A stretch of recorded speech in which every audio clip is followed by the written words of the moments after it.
O Zoom já está no ar e hoje com muita animação. A gente já começa com uma matéria sobre a Escola Méliès. Méliès foi um dos grandes inventores dos efeitos especiais no cinema. E a Escola Méliès ensina como fazer animação em 3D com o objetivo de levar o aluno a pensar criativamente, independente de programas e de técnicas de computador. Dá uma olhada.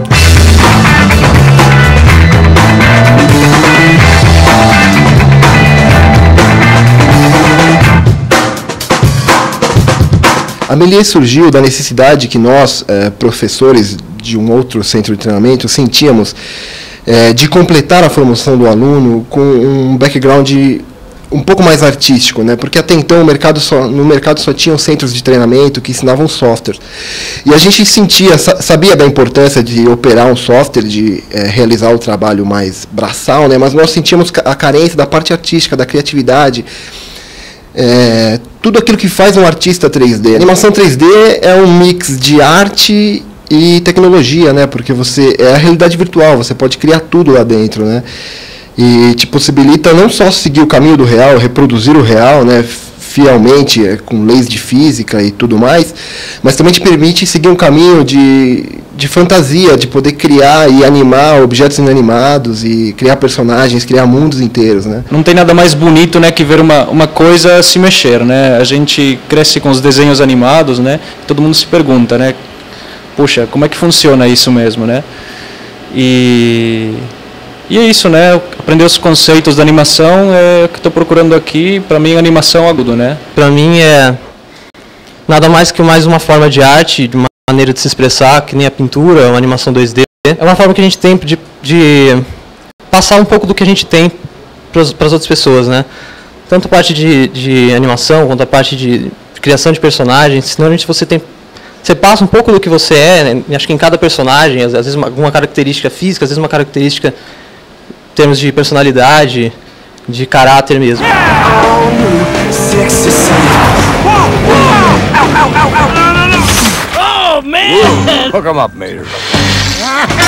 É fascinante você poder criar um personagem, criar o entorno dele, criar as emoções, dar vida a esse personagem, iluminar, texturizar, fazer todo o processo que também agudiza na sua percepção do seu próprio entorno também. Primeiro nós sentimos necessidade de um conteúdo de cinema, que é um conteúdo que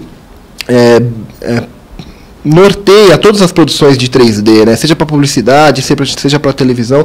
O conteúdo de cinema ele nivela em cima, né? Então, se você precisa de alguma coisa para publicidade ou uma coisa para televisão, você sabendo o cinema, você chegando no detalhamento do cinema, você consegue abaixar esse nível e produzir para as outras mídias, né? Então, a gente sentia a carência dessa parte de cinema, né? O próprio nome, né, Méliès, é uma homenagem ao Georges Méliès, né, que foi o inventor dos efeitos especiais para cinema, né? E muito do que se faz hoje vem do que eles inventaram no passado, né? A tecnologia só veio facilitar os processos, mas a forma de se fazer é parecida às máscaras, né? As trucagens, os processos são os mesmos.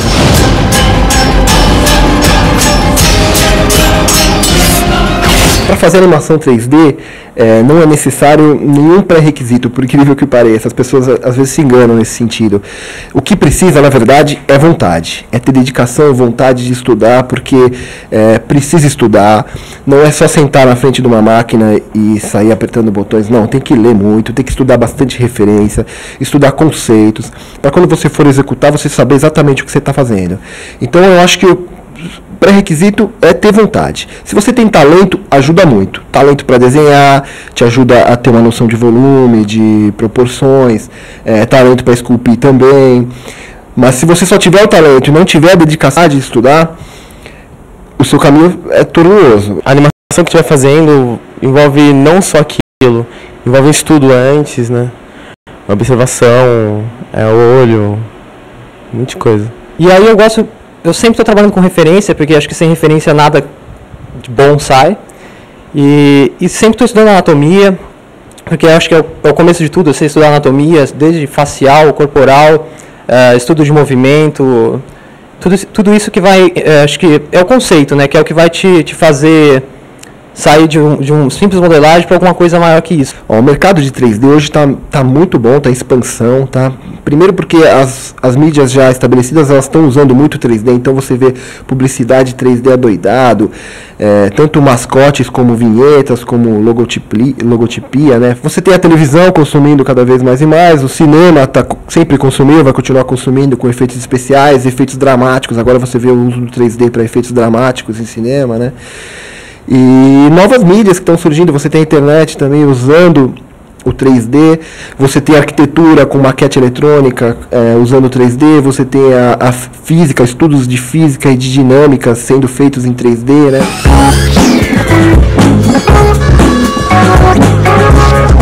Tudo começa pela ideia, né? Então você tem a concepção da ideia, a partir daí segue-se um caminho de pré-produção muito parecido com o cinema tradicional, só na hora de produzir que segue um caminho diferente. Logo após a criação dessa ideia, a gente trabalha no argumento, né, do curta-metragem, que é onde a gente vai estar realmente escrevendo toda a história. Em seguida a gente passa para o roteiro, que é uma coisa mais técnica, que é onde a gente também faz a questão da decupagem de todo o curta, a gente define todo o ângulo. Das etapas que eu mais gostei até agora do curta, eu ainda estou em processo, foi de escrever mesmo o roteiro, sentar, decupar cenas, fazer o storyboard, pensar direitinho naquilo que eu quero, transformar tudo que eu tenho na cabeça para o concreto, para o papel. Primeiro a gente fecha tudo em 2D, quando tiver bem resolvido, bem bonitinho, a gente vai para o 3D, para não perder tempo no 3D, né?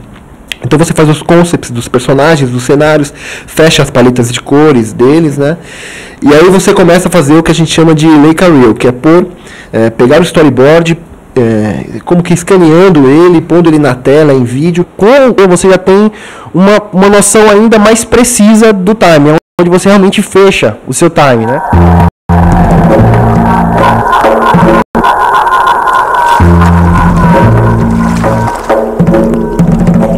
Quando a gente fechou os tempos das cenas, a gente vai para o animatic. O que é o animatic? É o princípio. Você tem um princípio de uma modelagem em 3D dos volumes básicos, no qual você começa já a simular as câmeras e a movimentação de cena dos personagens. Então o animatic é isso, é um estudo do tempo que foi estabelecido na Leica Reel, só que agora estudando também os movimentos de câmera e os movimentos dos personagens. Após isso, a gente começa a modelagem propriamente dita, que a gente vai refinar a modelagem, pôr os detalhamentos no modelo. A etapa que eu mais gosto, que eu mais me identifico, é a modelagem, né? E, na verdade, eu prefiro trabalhar com modelagem mais inorgânica, né? Então, eu prefiro fazer coisas tipo instrumentos, câmara de vigilância que tem no meu curta, você trabalhar com toda a parte de vidraria do laboratório. Fechando a modelagem, a gente começa a parte de texturização, que nada mais é do que a pintura. Então, a pintura das roupas, da pele dos personagens, as peles dos personagens, os cenários. Vim para o estágio da iluminação, texturização da cena, que é uma das partes que também eu adoro, pelo fato de mexer bastante em imagem, correção, pintura. As etapas que eu senti mais dificuldade foram com certeza a modelagem e também texturização, que é uma área muito difícil, tem que ter muito conhecimento, muita coisa para você poder reproduzir o real mesmo. A maior dificuldade que eu estou tendo é animar, porque a animação acho que o que mais necessita de embasamento e mais estudo, um período maior de estudo. Que geralmente um animador, para ser um animador bom, leva uns 5 anos assim, de experiência. A partir do momento que você tem tudo pintadinho, a modelagem dos personagens segue um caminho no qual ela vai receber o setup. O que é o setup? É o esqueleto. A gente cria um esqueleto nesse personagem para poder animar ele. Então, esse esqueleto cria uma hierarquia com o modelo, no qual, quando o esqueleto se mexe, a malha do corpo do personagem também se mexe. Então, a partir disso, você consegue animar o personagem.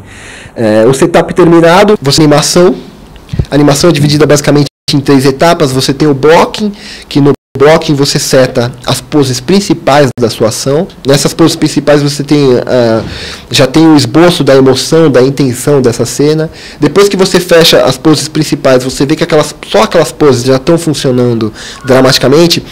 Você começa por os in-betweens, os breakdowns, que são poses que vão intercalando as poses principais, as poses keys, vão suavizando a animação. E por fim, quando isso está bem resolvido, você começa a suavizar as curvas de animação, que é um processo mais detalhado, que começa a dar as sutilezas para a animação. O momento mais especial do processo do curta é quando você começa a animar, porque aí seu personagem ganha uma alma, ganha uma vida, um brilho no olhar, e tudo vira com uma mágica que é o motor para você acabar seu trabalho.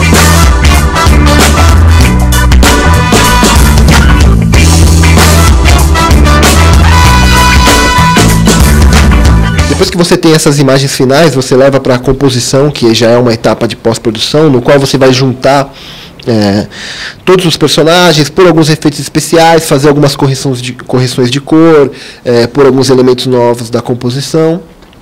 E por fim você tira um outro render dessa composição que já vai para a edição, que já vai para a montagem. Então na edição você traz esse material da composição, põe a trilha sonora, põe os efeitos sonoros, os diálogos, e aí você já pode finalizar, você já tem o seu curta para ser finalizado em vídeo, ou em película, ou até mesmo em data, né?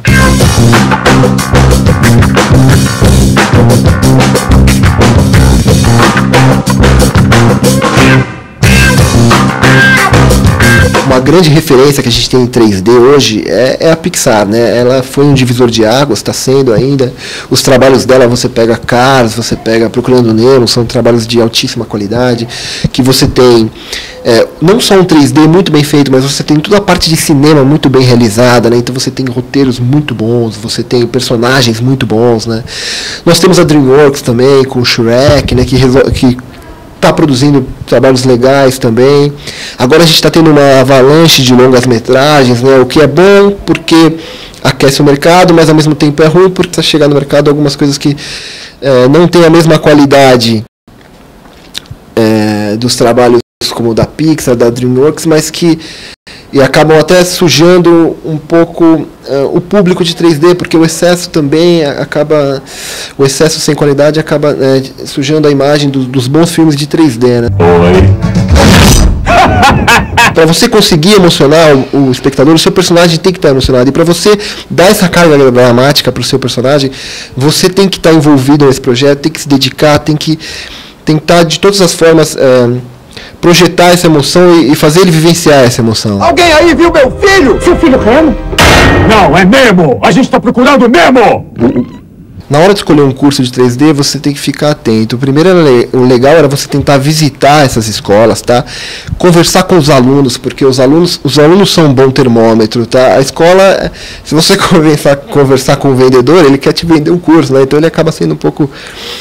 Mas os alunos não, eles são um termômetro legal de você conversando com eles, você saca qual que é o objetivo da missão da escola, o que ela pretende, e ver também se a escola tem aquilo que você está procurando. Às vezes você está procurando uma coisa, a escola está vendendo outra coisa, às vezes não é nenhum, é um erro de escolha mesmo, né? Então vê todas as escolas, visita todas as escolas, vai nos locais, entra na sala de aula, conversa com os professores, conversa com os alunos, vê o trabalho dos alunos, que é importantíssimo, você vê aonde os alunos estão chegando, porque se os alunos não conseguem chegar num resultado satisfatório, se for um ou outro, tudo bem, mas se a média não consegue chegar num resultado satisfatório, pode ser uma deficiência da escola, né?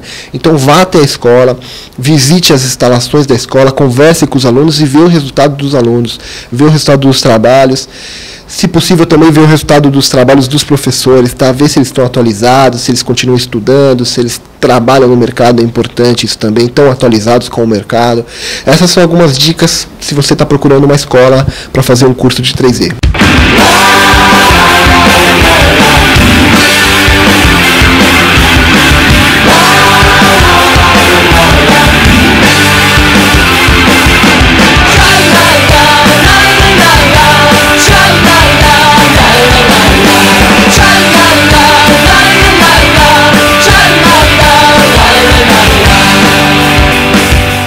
Agora, a gente vai ver a animação Conjunto